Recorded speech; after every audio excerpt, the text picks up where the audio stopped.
మీరు చెప్పినట్టుగానే అన్ని యాంగిల్స్ లోనూ అన్ని పాసిబిలిటీస్ ఆలోచించాను. ఇది ఆత్మహత్యనని నాకు గట్టి నమ్మకం. I'll explain sir.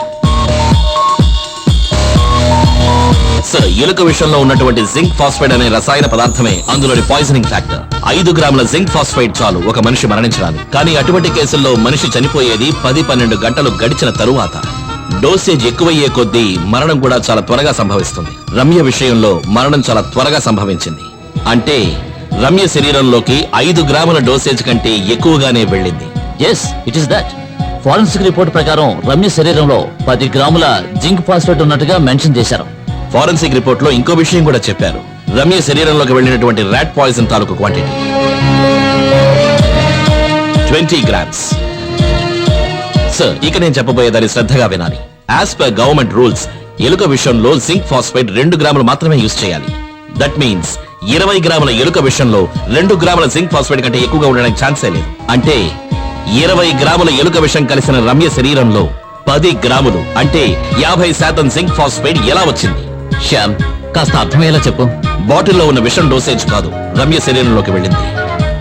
I strongly suspect హంతకుడు ఖచ్చితంగా 2 సార్లు రమ్యకు విషం ఇచ్చుండాలి. తేనె ఎలుక విషం కలిసిన మిశ్రమమే బాటిల్లో ఉన్నది.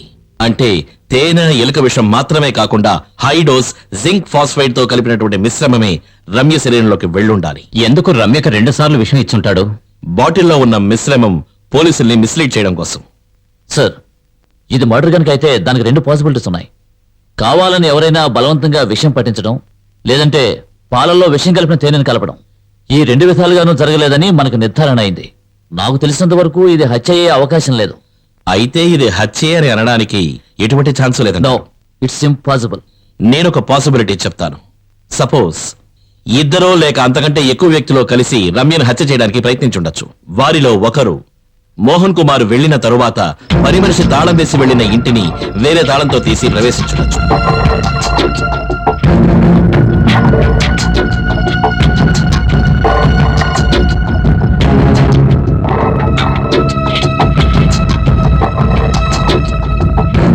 రమ్య రూములో లేని సమయం చూసి ఆమె మంచం కిందన దాక్కుని ఉండుండొచ్చు.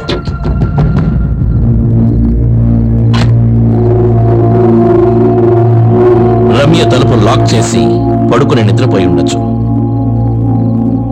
రమ్య బాగా నిద్రలో ఉంది అన్న నమ్మకం వచ్చిన తర్వాత ఆ వ్యక్తి మంచం కింద నుంచి బయటికి వచ్చుండొచ్చు. తన చేతిలో ఉన్నటువంటి విషం బాటిల్ మూత తీసి తేనెతో కలిపిన విషాన్ని మెల్లగా రమ్య నోటిలో పోసిండొచ్చు. ఆ తర్వాత తను విషం కలిసిన మరో బాటిల్ ని బెడ్ మీద విసిరుండొచ్చు. అలా చేసిన తర్వాత మళ్ళీ మంచం కిందకి వెళ్లి దాక్కుని ఉండుండొచ్చు. అతనితో పాటు వచ్చిన కొంతమంది వ్యక్తులు హంతకుడి కోసం బయట వెయిట్ చేస్తూ ఉండుండొచ్చు. పని పూర్తయిందని తెలిసాక వాళ్ళు తలుపు తెరిచిన వెంటనే హంతకుడు కిచెన్ ద్వారా తప్పించుకుని ఉండుండొచ్చు. ఈ విధంగా జరిగుండొచ్చు. ఈయన ఎంత మూర్ఖత్వంగా మాట్లాడుతున్నారు. నిద్రపోయే వాళ్ళ నోట్లో విషం పోస్తే అది కడుపులోకి వెళ్ళదు, వెంటనే వెలుగు వస్తుంది. వాళ్ళు చనిపోయే ముందు బాగా స్ట్రగుల్ అయిన లక్షణాలు వాళ్ళలో కనిపిస్తాయి. ఒకవేళ ప్రతిఘటించగల పరిస్థితిలో రమ్య లేకుండా ఉంటుంటే? సార్, స్వయంగా తీసుకుందా లేదంటే ఎవరైనా బలవంతం పెట్టి తీసుకుందా అని తెలియలేదు. రమ్య 3 స్లీపింగ్ పిల్స్ తీసుకున్నట్టుగా ఫారెన్సిక్ రిపోర్ట్ లో ఉంది. నిద్ర మాత్రలు వేసుకుని నిద్రపోతున్న వ్యక్తి యొక్క నరాలు పనిచేయలేని పరిస్థితిలో ఉంటాయి. అటువంటప్పుడు ఎలా ప్రతిఘటించగలరు? ఓకే, ఒప్పుకుంటాను. బట్ ఎవడైనా హత్య చేసిన తరువాత అక్కడే ఉంటాడా? ఎలాగైనా తప్పించుకోవాలని చూస్తాడు కదా. ఒకవేళ పోలీసులు గనక ముందుగా వచ్చుంటే అతను పట్టుబడేవాడు. అదేగా మీరు అడగదలుచుకున్నది? ఎస్, పోలీసులు రావడానికి ముందుగా రూమ్ లో ఉన్న వాడిని తప్పించేందుకు దారి కల్పించడమే బయట వెయిట్ చేస్తున్న గ్యాంగ్ యొక్క కర్తవ్యం. సార్, పోలీస్ సర్వీస్ లో నేను ఈ రోజు వరకు ఇటువంటి స్టూపిడ్ రీజన్స్ ఏనాడూ వినలేదు. వింతగా ఉంది. నేను ముందే చెప్పాను ఇది ఒక పాసిబిలిటీ అని. ఇలాగే జరుగుండాలి అని నేనే నిర్ధారించట్లేదు. Then tell me what's your point? He said it's impossible. ఇది ఒక హత్యా ప్రయత్నం అవ్వడానికి ఎటువంటి ఛాన్స్ లేదని. అలాగే నేను చెప్పిన విధంగా జరిగే అవకాశాలు కూడా చాలా చాలా తక్కువ. ఒప్పుకుంటాను. But my question is it humanly possible? It is possible. That's my point. నువ్వు చెప్పిన దాన్ని బట్టి చూస్తే ఈ విధంగా హత్య చేసిన వాడు మాస్టర్ మైండ్ అయి ఉండాలి.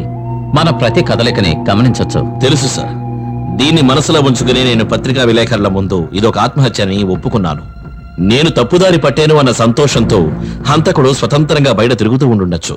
అదే కదా నాకు కావాల్సింది.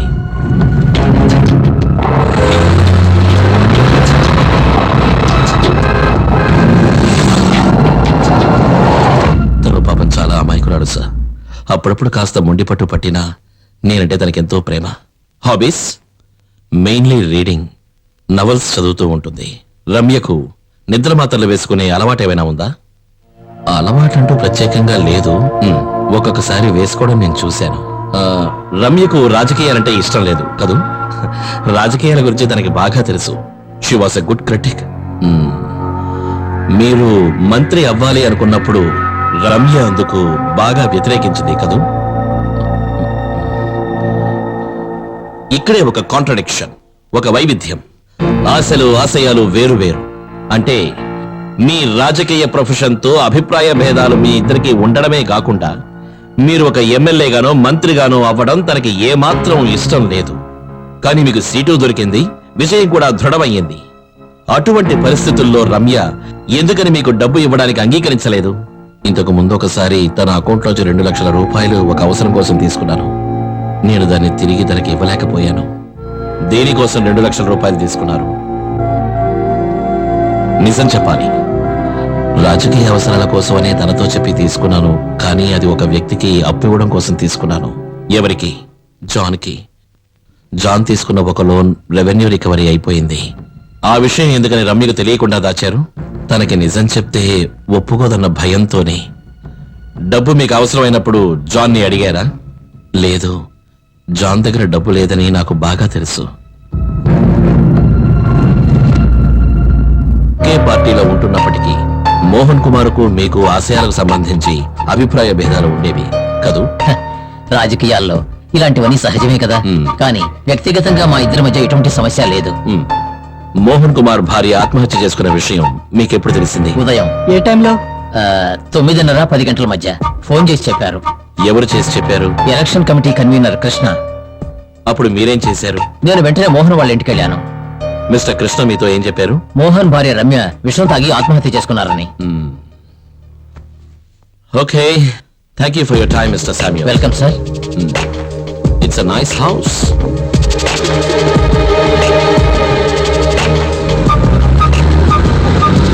ఒక మర్డర్ కేసులో ముఖ్యంగా మనం చూడవలసినవి 4 విషయాలు: why, when, how and who. ఈ కేసులో వెన్ అనే ప్రశ్నకు పూర్తిగాను, హౌ అనే ప్రశ్నకు కొంతవరకు మనకి సమాధానం తెలుసు. ఇక మిగిలింది who and why. Let's start with why. అంటే ఎందుకని రమ్యని చంపాలి? What is the motive? Any idea, suggestions? Sir, మనం ఏదైనా అనుమానపడ్డా ఒకవేళ ఊహ అవుతుందేమో. ఎస్, ఊహించాలి. 24 ఏళ్లు ఉన్న ఒక యువతి, 3 సంవత్సరాల 9 నెలల దాంపత్య జీవితం హత్య చేయబడింది. అందులోనూ ప్లాన్ మర్డర్. ఏమైంటుంది ఆ మోటివ్? సార్, ఒకవేళ మోహన్ కుమార్ గారు వ్యక్తిగత కక్ష వల్ల హత్య చేశారేమో. పాసిబుల్. సార్, మోహన్ కుమార్ ఏ మోటివ్ తో తన భార్యని హత్య చేసుంటాడు? క్యారెక్టర్ అసాసినేషన్, వ్యక్తి హత్య. మరణానికంటే గొప్ప శిక్ష ఏముంది? సార్, వేరే ఏదైనా ఛాన్సెస్ ఉండొచ్చుగా. ఒకవేళ రమ్యకి గాని మోహన్కి గాని కిట్టిన వారు ఎవరైనా ఈ హత్య చేసి ఉండొచ్చుగా. అంటే ఇది ఒక ఆత్మహత్య అని అనిపించే విధంగా రమ్యను హత్య చేసినటువంటి ఒక వికృత స్వభావం, మోహన్స్ క్యారెక్టర్ అసాసినేషన్. ఒకే దెబ్బకి 2 పెట్టారు కదూ? అయ్యుండొచ్చు సార్. It's possible. కానీ హత్య చేసిన తరువాత ఆ హత్య చేసిన వ్యక్తే సూసైడ్ నోటీస్ రాసి దాన్నెందుకు ఏదో ఒక రెసిపీ నోట్బుక్ లో దాచి ఉంచాలి? దాన్ని ఆ బాడీ పక్కనే పారేసి ఉండొచ్చు కదా, to make it more realistic and believable.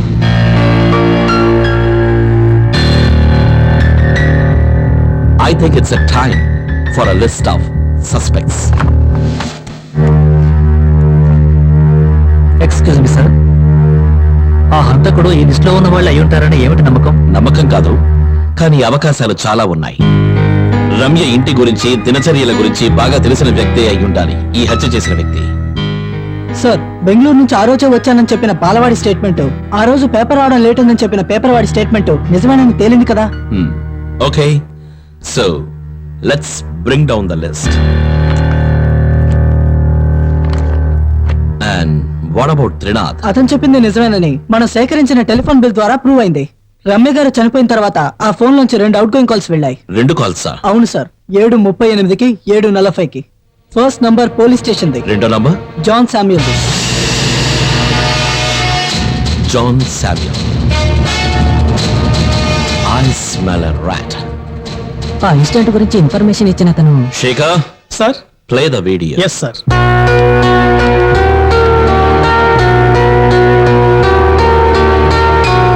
వేరే ఇంకెవరికైనా ఫోన్ చేసావా?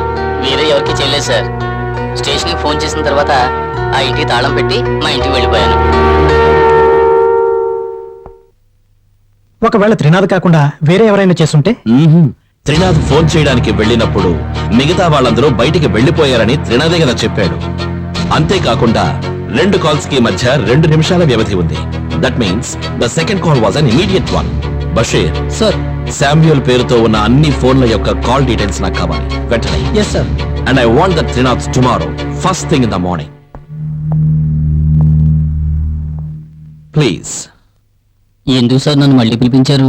మామూలుగా పోలీస్ వాళ్ళకి ఇన్ఫార్మ్ చేసిన తర్వాత ఆ చుట్టుపక్కల వాళ్ళకి ఇన్ఫార్మ్ చేయాలి కదా, కానీ మీరు ఎందుకు అలా చేయలేదు?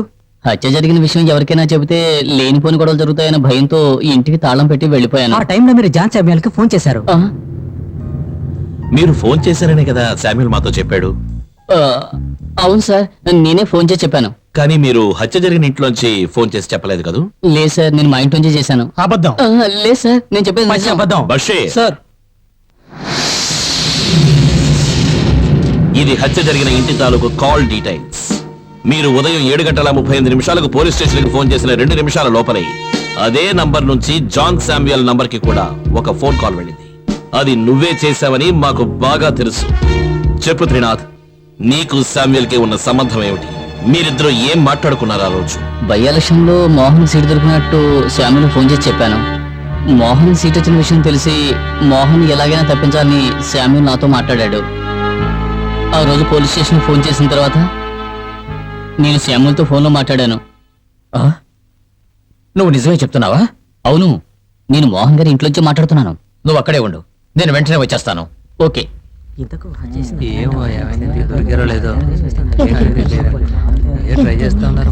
నేనే ముందు చూశాను, ఆ తర్వాత మిగిలిన వాళ్ళకి తెలిసి వాళ్ళందరూ వచ్చారు.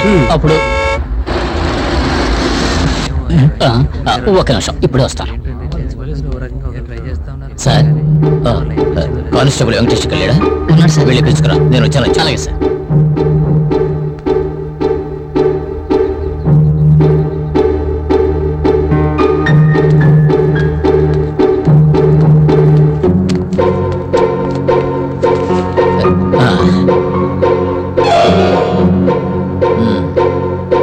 శ్రీనాథ్, నువ్వు వెళ్ళు. మరి ఎందుకని నువ్వు ముందు అబద్ధం చెప్పావు? శామ్యూల్ గారు నన్ను కలిసిన విషయం ఇంకెవరితో చెప్పొద్దని నాతో చెప్పారు. శామ్యూల్ తో మాట్లాడిన తర్వాత మీరేం చేశారు? నేను మా ఇంటికి వెళ్ళిపోయాను సార్. మళ్ళీ నువ్వు ఆ ఇంటికి ఎప్పుడు తిరిగి వచ్చావు? ఎస్పీ గారు వచ్చినప్పుడు. అప్పుడు అక్కడ శామ్యూల్, వెంకటేష్ ఇద్దరు ఉన్నారు కదూ? ఉన్నారు.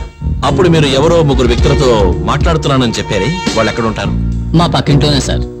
Arvind, yes sir. Get dum.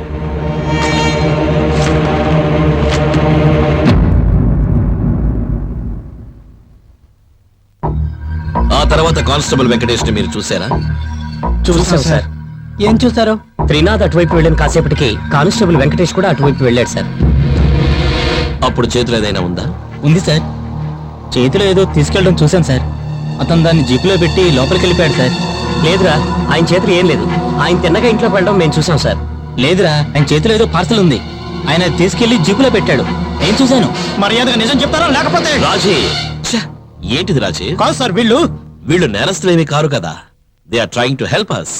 మన దేశంలో పోలీసులకు భయపడే చాలా మంది నోరు తెరవడం లేదు. అది ప్రజల తప్పు కాదు, మన పోలీసుల తప్పు. మీరు చెప్పే కొన్ని విషయాలు, కొన్ని దృశ్యాల నుంచి మాకు కొన్ని క్లూలు దొరుకుతాయి. మీరు మాతో ఓపెన్ గా మాట్లాడొచ్చు. ఎవరు భయపడాల్సిన అవసరం లేదు. నాకు మీ యొక్క సహాయం కావాలి. Will you help me? We will help you. That's it. అయితే మీరు మీ మాట మీద నిలబడతారా? తప్పకుండా sir. Sure sir. Very good. ఆ సమయంలో మీరు చూస్తుండగా వేరే ఏదైనా సంఘటన జరిగిందా? నాకు ఇప్పుడే గుర్తొచ్చింది సార్. ఆ సమయంలో రమ్య వాళ్ళ నాన్నగారు ఒక కానిస్టేబుల్ గొడవ పడ్డారు సార్. అవును సార్, అక్కడ గొడవ జరిగింది. సిఐ జోక్యం చేసుకుని సమస్య తీర్చారు సార్. ఈ సంఘటన జరిగింది అక్కడికి వెంకటేష్ రావడానికి ముందా లేక తరువాత? అదేమిటంటే వచ్చిన తర్వాతే సార్. ఏమిటి అభిప్రాయ భేదాలున్నాయా? ఉన్నాయి సార్, కానీ దానికి ముందే ఉన్న అనుమానం. Okay, thanks for your time. ఉంటాను సార్. సార్, ఇంతకుముందు మీరే చెప్పారు కదా మనసులో ఉన్న సందేహాల్ని బయట పెట్టమని. అవును. సార్, రమ్య గారు చనిపోయిన ఇంటి బయట మేము నిలబడి ఉండగా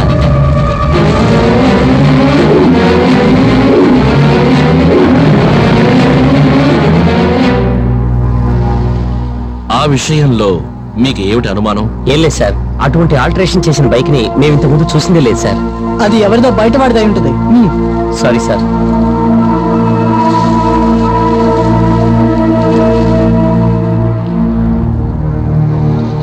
సార్, వాట్ యు థింక్? దేని గురించి సార్?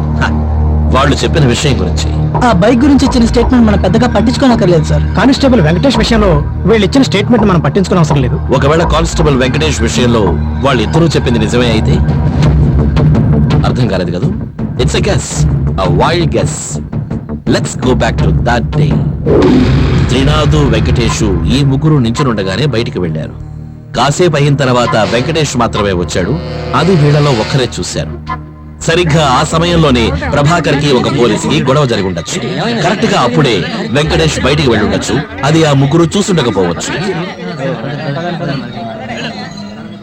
మళ్ళీ తిరిగి వచ్చి ఆ ముగ్గురు నించునే పొజిషనింగ్ లో మార్పు ఏర్పడి ఉండొచ్చు. వెంకటేష్ ఒక చిన్న పార్సిల్ తో వచ్చాడు. దాన్ని జీపులో పెట్టాడు, తిరిగి వెళ్ళిపోయాడు. అది ఆ ముగ్గురులో వేరొకరు చూసుండొచ్చు. ఆ విధంగా జరిగి ఉండొచ్చు కదా. అయితే వాళ్ళిద్దరు చెప్పింది నిజమే ఉండొచ్చు.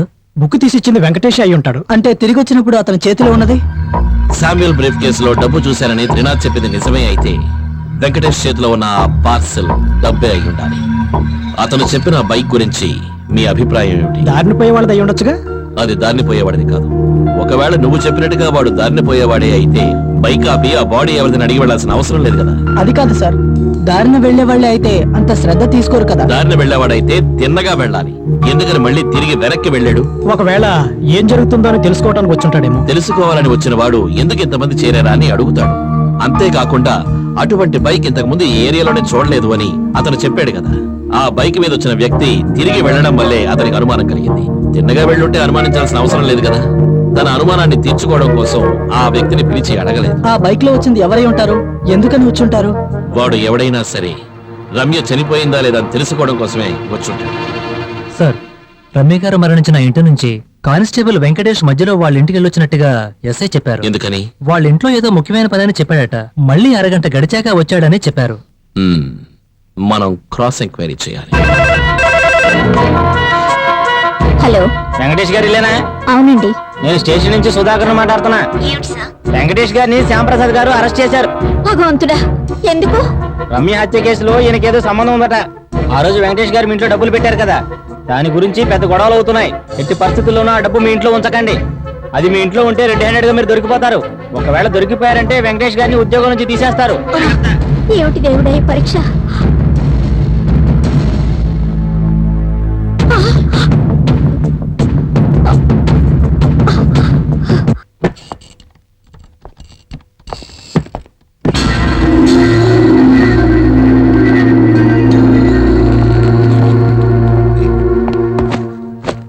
ఈ ఫైల్ మీకమ్మని ఎస్ఐ గారు చెప్పారు.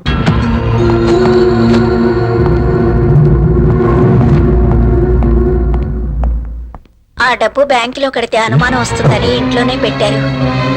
నెల నెల జీతం రాగానే దాంతో పాటు కొద్ది కొద్దిగా కట్టొచ్చని ప్లాన్ వేసుకున్నాం.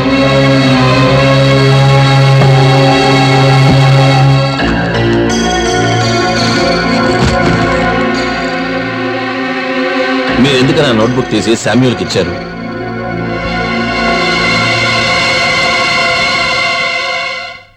శ్రీనాథ్, నువ్వు వెళ్ళు. సరే. ఉదయం నేను ఫోన్లో చెప్పిన పని చేసావా? ఆత్మహత్య లెటర్ ఏం కనిపించలేదు సార్. అది నాకు తెలుసు. నేను చెప్పింది తీసుకొచ్చావా? లేదు సార్, అది చాలా కష్టమైన పని. ఎస్ఐ సిఐ అక్కడి నుంచి కదలట్లేదు సార్. బుక్ తేవడానికి ఏమిటయ్యా నీకు సమస్య? సార్, అది చాలా రిస్క్. తెలిసిందంటే నా ఉద్యోగం పోతుంది. బై ఎలక్షన్స్ లో గెలిస్తే నేను మంత్రిని అవుతాను. అప్పుడు నీకేమిటి భయం?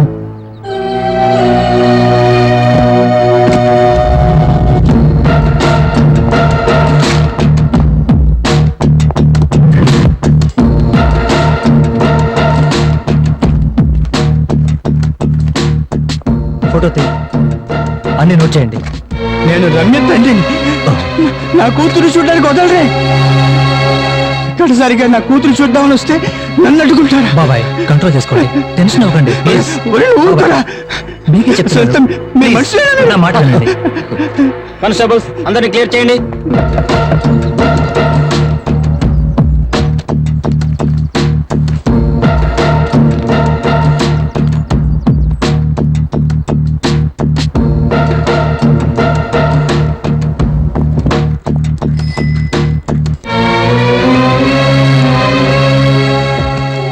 ఇందులో అసలైంది ఉంది. డబ్బు ఎప్పుడు కావాలి? వద్దు సార్, అయితే సరే. పోనీ ఇప్పుడే ఇచ్చారు సార్.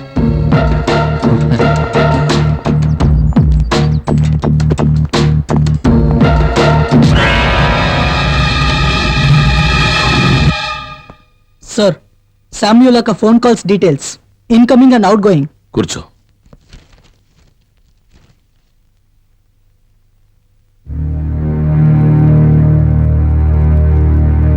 టూ 570-663 258-7741. మరణ వివరం తెలిసిన తర్వాత ఈ 2 నంబర్లకే ఎక్కువసార్లు ఫోన్ చేసి చెప్పారు. అవును సార్, శామ్యూల్ యొక్క మొబైల్ నుంచి ఆఫీస్ ఫోన్ నుంచి 2 నంబర్స్ కే ఎక్కువ కాల్స్ వెళ్ళాయి. ఎవరివి ఈ 2 నంబర్లు? ఈ 2 ఒకళ్ళవే సార్. ఎస్పీ జేమ్స్ జోసెఫ్ వి. బషీర్, ఇందులో ఒక విషయం గమనించావా?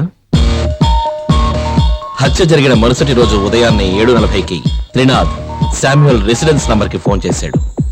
7:42కి అదే నంబర్ నుంచి శామ్యూల్ ఎస్పీ రెసిడెన్స్ నంబర్ కి ఫోన్ చేశాడు.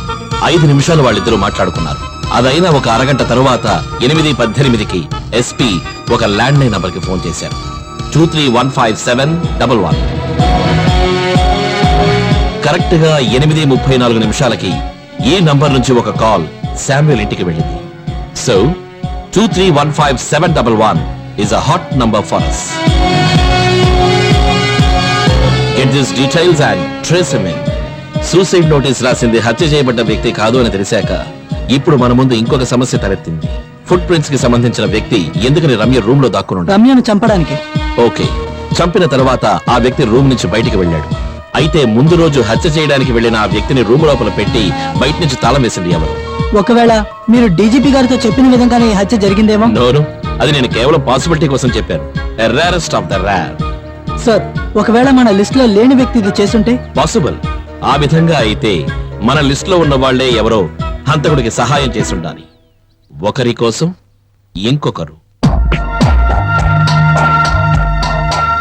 ఆ ఇంటికి 2 తాళాలు ఉన్నాయి కదా?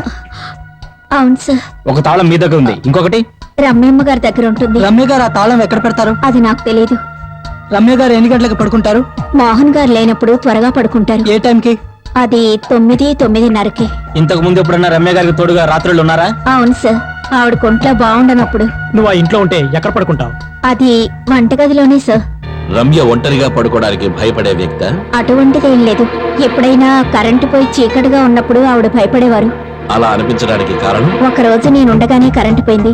రమ్యమ్మ గారు భయంతో నన్ను గట్టిగా పట్టుకున్నారు. కరెంటు పోయింది రమ్య పడుకోవడానికి ముందరా లేక తర్వాత? పడుకోక ముందే సార్. నిద్ర పోయిన తర్వాత కరెంటు పోతే ఎప్పుడైనా మిమ్మల్ని పిలిచారా? లేదు సార్, ఎప్పుడూ అటువంటి సందర్భం ఏర్పడలేదు. అదేంటి, వాళ్ళ ఇంట్లో మాత్రం పవర్ పోదా? అది కాదు సార్, కరెంటు పోయినా పనిచేసేలా మోహన్ గారు ఒక మిషన్ కొనిపెట్టారు. జనరేటరా? కాదు, బ్యాటరీతో పనిచేసే ఇన్వర్టరా? అవును సార్.